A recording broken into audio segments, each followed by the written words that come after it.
Hello बच्चों, आज मैं आपके सामने क्लास 10th की साइंस की वर्कशीट नंबर 42 लेके आई हूँ। ठीक है बच्चों, हम इसके यौगिक कुछ महत्वपूर्ण प्रश्न दिए हैं आपको इसमें, तो मैं आपको क्वेश्चन आंसर करवा देती हूँ। पहला क्वेश्चन है किसी कार्बन यौगिक की समजातीय श्रेणी के दो उत्तरोत्तर सदस्यों के आणविक सूत्र में जो अंतर होता है वह है। बच्चों 4 ऑप्शन दिए हैं। ठीक है, ये दिया है CH2, CH3, CH4 और CH, तो इसका आंसर होगा A CH2। ठीक है, मैंने सामने ही आंसर लिख रखे हैं। क्वेश्चन नंबर 2 है एथेन C2H6 के एक अणु में कितने सहसंयोजी आबंध होते हैं। ऑप्शन दिया बच्चों 5, 6, 7 या 8, तो इसका आंसर है C7। ठीक है, तीसरा क्वेश्चन है कार्बन यौगिकों के क्रम में दूसरा सदस्य जिनका सामान्य सूत्र CnH2n का सूत्र है। ऑप्शन दिए हैं CH4, B है C2H6, C है C2H4 और D है C3H6, तो इसका आंसर है बच्चों C2H4। ठीक है, क्वेश्चन नंबर 4 है डैश और डैश कार्बन के दो अपरूप हैं। बच्चों इसमें आएगा हीरा और ग्रेफाइट। ठीक है, इसको लिख लेना आप। 5वां है डैश और डैश जैविक यौगिकों के आवश्यक घटक हैं, तो इसका आंसर है कार्बन और हाइड्रोजन। क्वेश्चन नंबर 6 है कौन सा तत्व श्रृंखलन को सबसे अधिक दर्शाता है और क्यों। आंसर है कार्बन सबसे आम तत्व है जो श्रृंखलन को दर्शाता है। कार्बन में कार्बन के ही अन्य परमाणुओं के साथ आबंध बनाने की अद्वितीय क्षमता होती है, जिससे बड़ी संख्या में अणु बनते हैं और श्रृंखलाओं का निर्माण करते हैं। क्वेश्चन नंबर 7 है हीरे को संश्लेषित करने के लिए शुद्ध कार्बन को निम्नलिखित परिस्थितियों में उपचारित किया जा सकता है।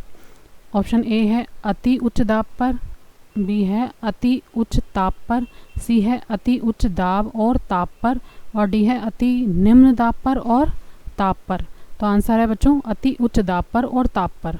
ठीक है, क्वेश्चन नंबर 8 है ब्यूटेन कार्बन व हाइड्रोजन का एक डैश यौगिक है जिसमें कार्बन के अणुओं की संख्या है डैश। तो इसमें बच्चों पहले वाली जो फिल इन द ब्लैंक्स है उसमें आएगा संतृप्त और दूसरा वाला जो है उसमें आएगा 4। ठीक है बच्चों, एल्काइन और एल्कीन के सामान्य सूत्र लिखिए। तो आंसर है एल्काइन का सामान्य सूत्र है CnH2n-2 और एल्कीन का है सामान्य सूत्र है CnH2n। ठीक है बच्चों, और क्वेश्चन नंबर 10 है बेंजीन की संरचना बनाइए।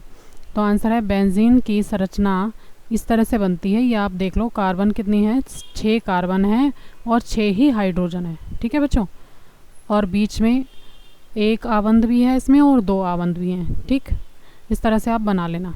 जो इसके अगले क्वेश्चन है वो मैं आपको करवा देती हूँ। अब इसके आगे के क्वेश्चन मैं आपको करवा देती हूँ। पहला है हाइड्रोकार्बन क्या है, उदाहरण सहित उदाहरण दीजिए। आंसर है एक हाइड्रोकार्बन एक कार्बनिक रासायनिक यौगिक है जो विशेष रूप से हाइड्रोजन और कार्बन परमाणुओं से बना होता है, उदाहरण के लिए मीथेन, ईथेन आदि। क्वेश्चन नंबर 2 है कार्बन उत्कृष्ट गैस विन्यास कैसे प्राप्त करता है।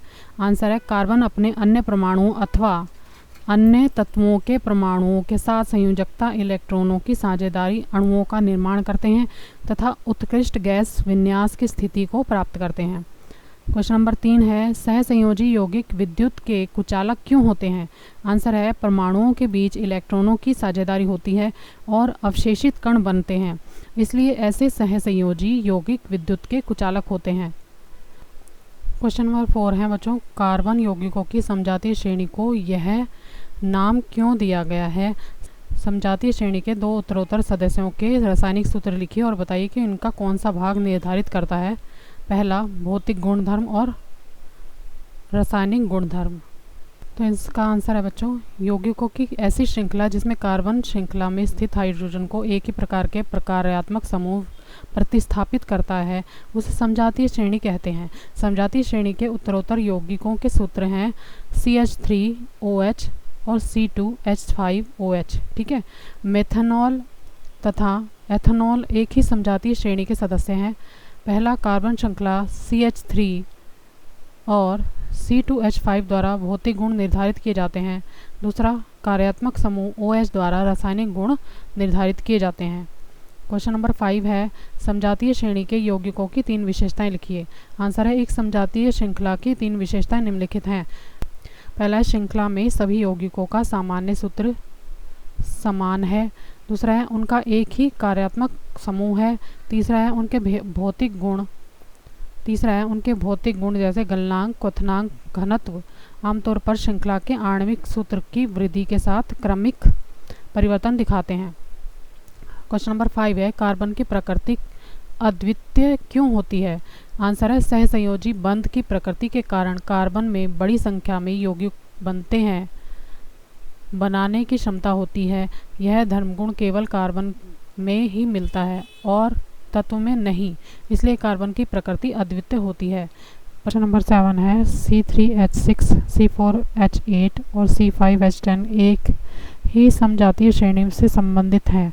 7th क्वेश्चन के आगे के पार्ट मैंने आंसर के साथ ही लिख रखे हैं। फर्स्ट पॉइंट उसमें क्वेश्चन लिखा नहीं होता, इसलिए मैंने आपको ये लिख के दिखा दिया पहले ही। क्वेश्चन नंबर 7 है, क्वथनांक के बढ़ते क्रम में इन हाइड्रोकार्बन को संयोजित करने पर ये निम्नलिखित क्रम में लिखे जाएंगे। पहला है, C3H6 छोटा है C4H8 से, छोटा है C5H10। सेकंड है, C5H10 का गलनांक एवं क्वथनांक C4H8 से अधिक क्यों होता है? आंसर है, ऐसा इसलिए होता है क्योंकि आणविक द्रव्यमान के बढ़ने के साथ गलनांक और क्वथनांक में वृद्धि होती है। तीसरा है, इन यौगिकों के नाम लिखिए। आंसर है, प्रोपीन C3H6, ब्यूटीन C4H8। तीसरा है, पेंटीन C5H10। क्वेश्चन नंबर 8 है, कार्बन के उन 2 गुणों की व्याख्या कीजिए जो हमारे चारों ओर कार्बन यौगिक की अधिकता के लिए उपयोगी है। आंसर है, कार्बन के 2 प्रमुख गुण धर्म है श्रृंखलन। कार्बन में कार्बन के ही अन्य परमाणुओं के साथ आबंध बनाने की अद्भुत क्षमता के इस गुण को श्रृंखलन कहते हैं। इनमें कार्बन की लंबी श्रृंखला तथा कार्बन की विभिन्न शाखाओं वाली श्रृंखला पाई जाती है। संयोजकता, कार्बन की संयोजकता 4 होती है, अतः इसमें कार्बन के 4 अन्य परमाणुओं और कुछ संयोजक तत्वों के परमाणु के साथ आबंध बनाने की क्षमता को संयोजकता कहते हैं। बच्चों, थोड़े से दीर्घ उत्तरीय प्रश्न दिए हैं, वो भी मैं आपको करवा देती हूँ। पहला है, सहसंयोजी आबंध क्या होते हैं? परिभाषित कीजिए। कार्बन कुछ तत्वों के साथ सहसंयोजी आबंध बनाता है, इन तत्वों के नाम लिखिए। बी, फुलेरिन क्या है? यह कार्बन के अन्य अपरूपों से किस प्रकार भिन्न है? तो इसका आंसर है, परमाणुओं के बीच इलेक्ट्रॉनों के एक युग्म की साझेदारी द्वारा बनने वाले आबंध को सहसंयोजी आबंध कहते हैं। कार्बन कुछ तत्वों के साथ सहसंयोजी आबंध बनाता है, इन तत्वों के नाम है कार्बन डाइऑक्साइड, मीथेन, बेंजीन आदि। ठीक है, आंसर बी है बच्चों, फुलेरिन कार्बन अपरूप का एक अन्य वर्ग है। सबसे पहले C60 की पहचान की गई थी, जिसमें कार्बन के परमाणु फुटबॉल के रूप में व्यवस्थित होते हैं। सेकंड है, हीरा में दृढ़ त्रिआयामी संरचना बनती है, ग्रेफाइट में षटकोणीय व्यू मिलता है, जबकि फुलेरिन एक बड़े गोलाकार अणु के रूप में होता है। आमतौर पर फुलेरिन एक विद्युत नियामक है। फुलेरिन में तुलनात्मक रूप में कम कठोरता होती है। इसका सेकंड क्वेश्चन है बच्चों, निम्नलिखित के इलेक्ट्रॉनिक बिंदु संरचना बनाइए। H2S, F2, H2O, CH4, C2O। ठीक है बच्चों, तो मैंने बना रखी है H2S की ये बिंदु संरचना होती है। ठीक है, मैंने इसकी बना रखी है, आप इसमें से देख के कर लेना किस तरह से बिंदु संरचना बनती है। ठीक है बच्चों,